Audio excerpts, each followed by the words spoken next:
quand vous avez commencé l'entrepreneuriat, c'est sûr que vous avez développé des astuces pour ouvrir sa propre entreprise. Donc, on aimerait savoir, DTM Couture, quelle stratégie que vous pouvez nous conseiller pour commencer sa propre entreprise, notre propre entreprise, disons. Merci, merci. Et je pense que c'est une question suffisamment intéressante et importante qu'il faut y réfléchir à 2 fois. Ce n'est pas dans un coup de tête qu'on va monter sa propre entreprise.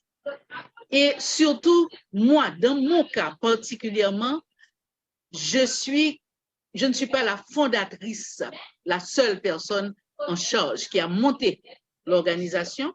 Nous étions 3 au niveau de la couture et nous sommes aussi 3 au niveau de TDM.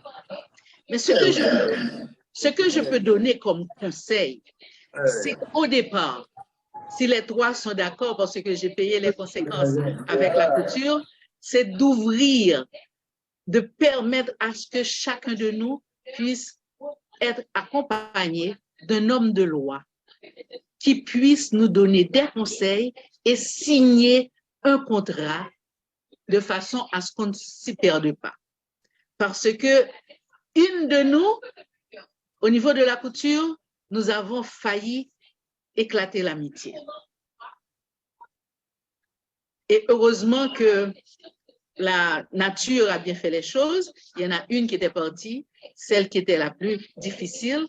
Et bon, et finalement l'autre m'a dit, Chantal, tu peux continuer et je ne vais pas continuer dans la couture. Voilà.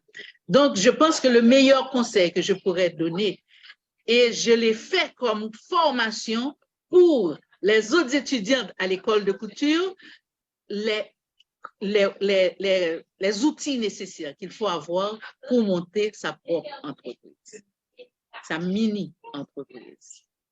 Donc, je pense qu'il faut commencer par là, voir avec un homme de loi quelles sont les obligations, nous, en tant que cofondateurs, ou si je suis seule, en tant que fondateur, quelles sont mes obligations légales, non seulement par rapport à l'État, mais par rapport à mes associés. Voilà. Parfait, merci DTM Couture. Donc, en effet, j'ai appris, vu qu'il nous faut, vous nous avez conseillé d'avoir un homme de loi pour lui demander des conseils, parce que surtout si on fait une affaire, une entreprise avec des amis, donc il faut connaître nos droits et aussi, je pense que cela peut introduire également le respect l'un pour l'autre à l'intérieur de l'entreprise. Donc, on prend note. Merci DTM Couture. On va écouter maintenant Toastmaster Basile. Est-ce que vous pouvez nous donner des stratégies pour commencer sa propre entreprise?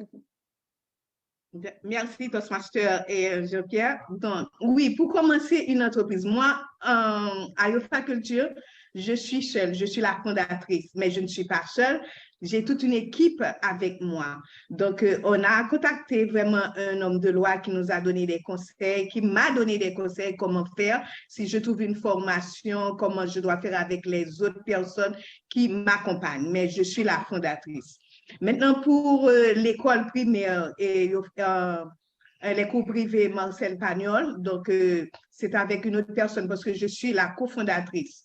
Mais on a vraiment un homme de loi avec nous qui nous a dit voilà comment qu'on doit faire.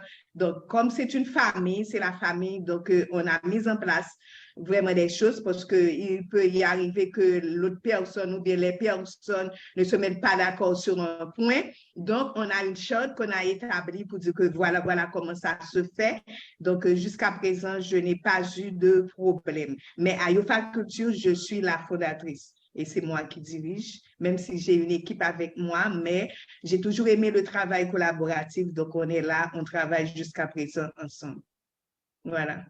Merci, Toastmaster Basile. C'est comme il faut avoir de l'aide, avoir des gens avec nous et aussi on doit s'entraider, avoir un homme de loi pour demander conseil, pour établir exactement les rôles de chacun pour que cela ne se dérape pas. Donc, on peut comprendre. C'est la première chose.